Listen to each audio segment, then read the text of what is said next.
प्यारे बच्चों, आज के इस वीडियो में हम एक महत्वपूर्ण आर्टिकल करने जा रहे हैं बीएससी फर्स्ट ईयर के लिए, स्टोक्स थ्योरम। क्वेश्चन पूछा जाएगा, state and prove the Stokes law या स्टोक्स थ्योरम। स्टोक्स थ्योरम, सबसे पहले हम इसकी स्टेटमेंट देखते हैं। प्यारे बच्चे, बहुत से क्वेश्चंस जब आप न्यूमेरिकल्स करेंगे, प्रॉब्लम्स करेंगे, तो आपको line integral to surface integral convert करना पड़ेगा और वहाँ पर हमें काम आएगी हमारी Stokes theorem.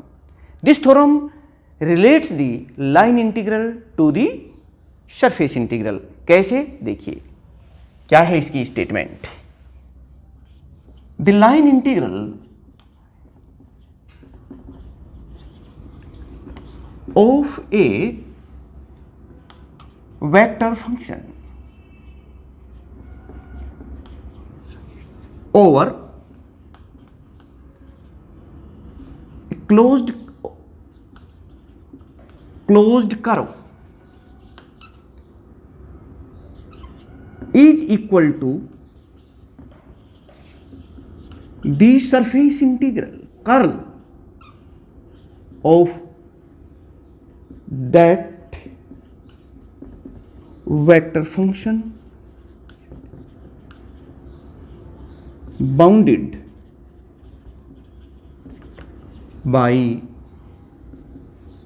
that curve।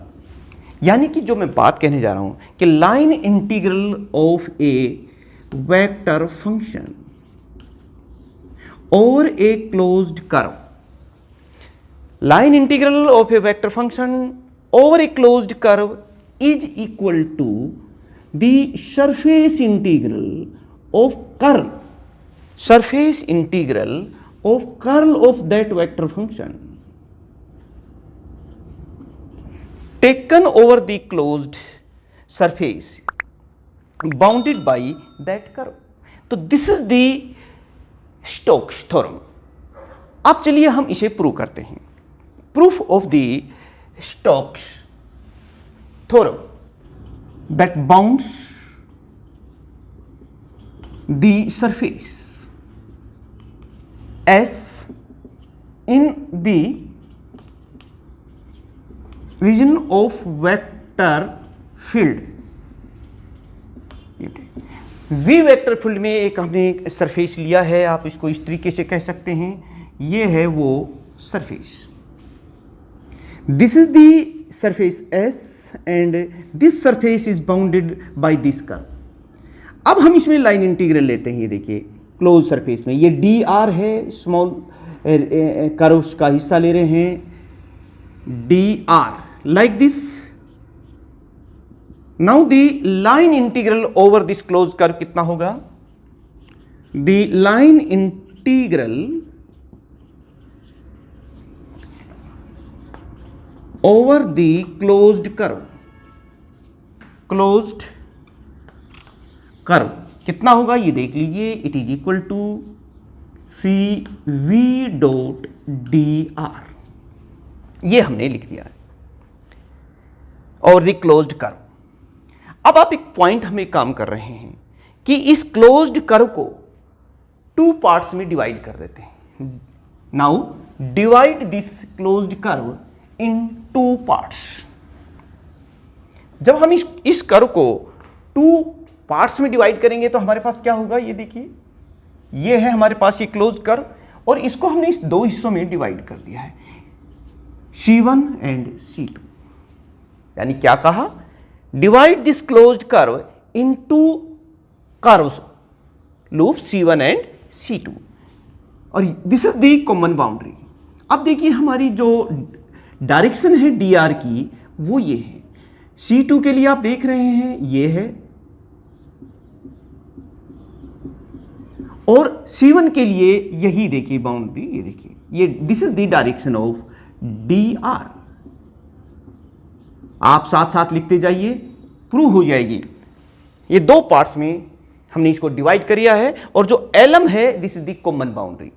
Now अब हमारा वो जो लाइन इंटीग्रल की बात हम कर रहे थे, see it is V dot D R, ये कितना हो जाएगा आप देख रहे हैं, it is equal to V dot D R C1, ये हो गया, plus V dot D R, ये लाइन इंटीग्रल इसका ले लिया हमने, for curve C1 and for curve C2। आप कहेंगे सर ये कॉमन बाउंड्री के अलोंग, आप खुद देखिए, the value the direction of D R, इसमें किधर है, इधर है, और इसमें किधर है, इधर है, यानी कि जो डी आर की डायरेक्शन है कॉमन बाउंड्री के अलोंग वो अपोजिट है। इसलिए जो कंट्रीब्यूशन है लाइन इंटीग्रल का along this common boundary that is 0। फिर सुन लीजिए हमने क्या किया था यहां पर, we have to divide this closed curve in two parts C1 and C2 with common boundary LM, but the direction of DR along this common boundary are opposite, and so contribution towards the line integral of this common boundary is 0 हो गया। अच्छा, अब बात आती है कि दो ही हिस्सों में क्यों, अगर हम इसे इस तरह से n पार्ट्स में डिवाइड कर दें, क्योंकि जो कॉमन बाउंड्री है उसके अलग तो dr की जो वैल्यू होगी वो अपोजिट होगी, तो उसका जो कंट्रीब्यूशन होगा वो तो 0 होगा। इसलिए हम क्या कर रहे हैं, now let us divide this closed curve into n parts, divide the curve in n parts.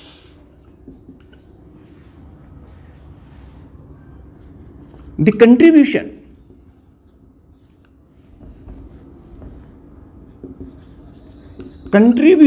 of common boundary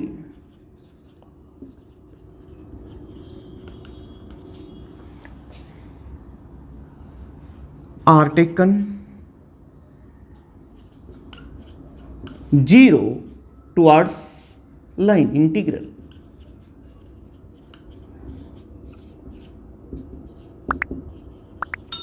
क्यों 0 लेते हैं आपको मैंने पहले बताया, क्योंकि जो कॉमन बाउंड्री के अलोंग जो है dr की वैल्यू जो है वो अपोजिट है।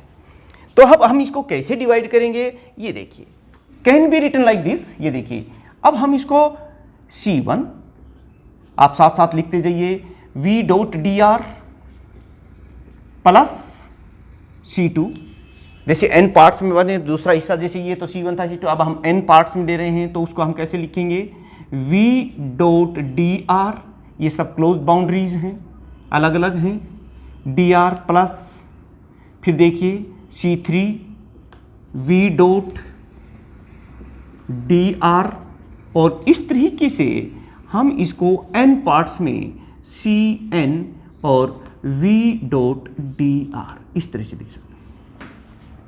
अगर हम इसे समीशन फॉर्म में लिखना चाहें तो इस तरह से लिख सकते हैं, summation of I varies from 1 to n, और कैसे लिखेंगे ये देखिए, Ci, ये है ही C1 C2, तो जो I वेरी करता चला जाएगा, v डॉट dri, ये देखिए हम इसको इस तरह से लिख रहे हैं। अब हम एक काम कर रहे हैं यहां पर कि डेल्टा S से इसको मल्टीप्लाई और डेल्टा S से इसको डिवाइड कर देते हैं।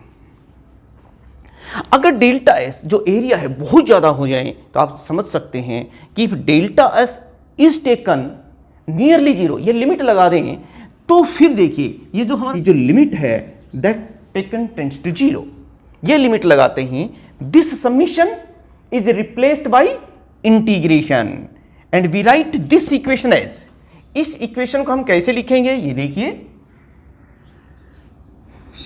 v dot dr is equal to, अब ये देखिए summation is replaced by integration, हम इसको इस तरह से लिखेंगे, इंटीग्रेशन कर दिया हमने यहां पर, और ये सरफेस के विद रिस्पेक्ट हम इसको इस तरह से लिखेंगे, ये देखिए, और v डॉट dr आप खुद देखिए यहां पर, और ये पोर्शन जो आप खुद देख रहे हैं यहां पर इतना इंटू ds डिवाइड बाई, ये देखिए ये जो चीज़ है यहाँ पर, ये जब टोटल सरफेस को अगर हम ऐड कर देंगे तो ऐसा हो जाएगा, यानी कि आपने क्या देखा यहां पर